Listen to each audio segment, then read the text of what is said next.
Hello everyone, কেমন আছো সবাই? দেখো আজকে তোমাদের সাথে একটা চিকেনের প্রিপারেশন শেয়ার করব। আজকে বানিয়ে নিচ্ছি লেমন চিকেন। তোমরা কিন্তু এটাকে গন্ধরাজ চিকেনও বলতে পারো, তফাৎ কিন্তু বিশেষ কিছু নেই। চিকেনটাকে ভালো করে ধুয়ে পরিষ্কার করে নিয়েছি এবং এর মধ্যে নুন এবং লেবু দিয়ে খানিকক্ষণের জন্য ম্যারিনেট করে রেখে নিয়েছি। দেখো এটা করতে যে মশলাগুলো লাগবে সেগুলো একবার দেখে নাও। লাগছে পেঁয়াজ, ধনে পাতা, আদা রসুন তো লাগছেই, তার সাথে লাগছে কিন্তু টক দই এবং তার সাথে আরও লাগছে গন্ধরাজ লেবু এবং গন্ধরাজ লেবুর পাতা।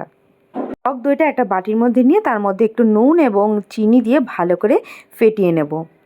শুকনো খোলায় গোটা গরম মশলা, ধনে এবং জিরে একটু ড্রাই রোস্ট করে গুঁড়িয়ে নেব। বাকি যে মশলাগুলো ছিল পেঁয়াজ, ধনেপাতা, আদা রসুন, কাঁচা লঙ্কা, এগুলো একটা মিক্সারের বাটিতে নিয়ে ভালো করে পেস্ট করে নেব।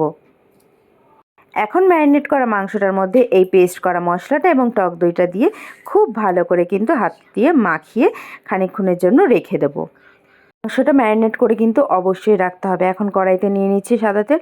পুরো রান্নাটা কিন্তু আমি অবশ্যই সাদা তেলে করছি। এখন তার মধ্যে দিয়ে দিচ্ছি গোটা গরম মশলা এবং শুকনো লঙ্কা, এবং পরে যে নেক্সট টাইম যে ম্যারিনেট করেছি তার মধ্যে থেকে মাংসগুলোকে তুলে তুলে একটা একটা করে সেই তেলের মধ্যে দিয়ে দেবো এবং ভালো করে মাংসটাকে একটু ফ্রাই করে নেব।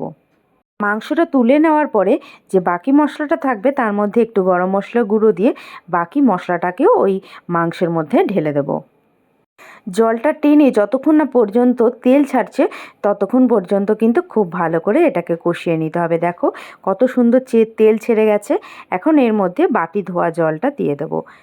তারপরে আরও বেশ খানিকক্ষণ ফুটিয়ে নিয়ে তার মধ্যে যে ড্রাই রোস্ট করে রেখেছিলাম মশলাটা সেটা দিয়ে দেবো এবং কিছু গোটা কাঁচা লঙ্কা দিয়ে দেবো। সব শেষে দিয়ে দেবো কিন্তু গন্ধরাজ লেবুর পাতা এবং গন্ধরাজ লেবু এবং ভেজে রাখা মশলাটা। আর হ্যাঁ, তোমরা কিন্তু এই গন্ধরাজ লেবু এবং পাতাটা দেওয়ার পরে বেশিক্ষণ এটাকে জাল করবে না, তাহলে কিন্তু এটা তেতো হয়ে যাবে। কেমন লাগলো জানাতে কিন্তু একদম ভুলো না। সত্যি খেতে এত ভালো হয়েছিল, আমি তো বলবো তোমরাও কিন্তু অবশ্যই একবার বাড়িতে ট্রাই করো, ভীষণ ভালো লাগবে। আবার দেখা হচ্ছে অন্য কোনো রেসিপি নিয়ে।